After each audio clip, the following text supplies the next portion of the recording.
Our next speaker is Elizabeth Ruddy. She is a senior at Madden-Waddington Central School.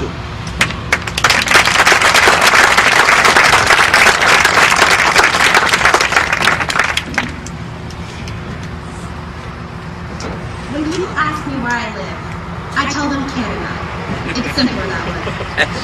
See, I used to say Northern New York, but everyone always thought I meant old.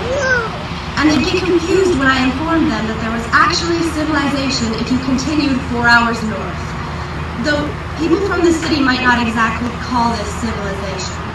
It seems hard for them to wrap their heads around the idea that I come from an area where there are more cows than people, and even more difficult for them to understand just how much our schools have to lose. I'm not an expert on the economy, and I'm terrible at math. So I won't give you any facts or statistics to show how education in the North Country has suffered due to state budget cuts. I don't like to talk about things I don't really understand. I like to talk about what I know, and what I know is this. At Madden-Waddington, our board is struggling, doing everything in its power to save as many jobs and programs as it can afford to spare. Rumors circulate the school as students speculate what sacrifices are going to have to be made in the near future and how it's going to affect each of us. It leaves us to wonder, where is our support? We feel forgotten, insignificant. What are we good for? It seems as if our only purpose is to pass tests to make our state look good. The state that doesn't seem to want to give us enough money for anything but the bare minimum we require to graduate. Our needs are equal to the needs of every other child in this state. So why does it feel like we're being cheated? We're not politically important enough, I suppose. But tell me this.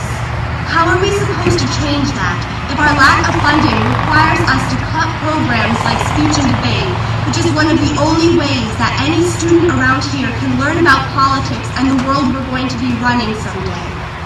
What about the young artist who can't get into a good college because her high school couldn't afford the electives needed to build her a portfolio that does her talent justice?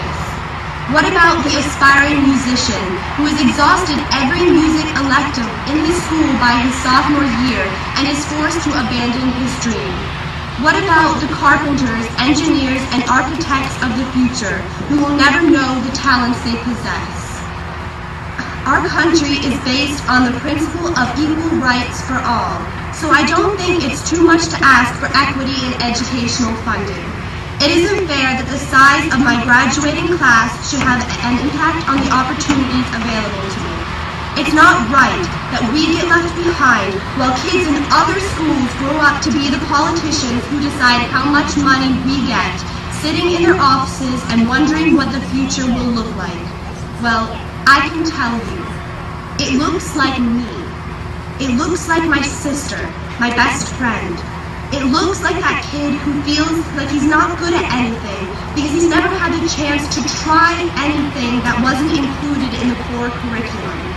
Every single child in this country is a building block of the future, and the only way we can be sure of making it strong is to take the time to invest in every brick we lay, no matter where it comes from. I do not live in Canada. I live in Northern New York. I live in the United States of America. I exist. I matter. I am the future of this nation. So educate.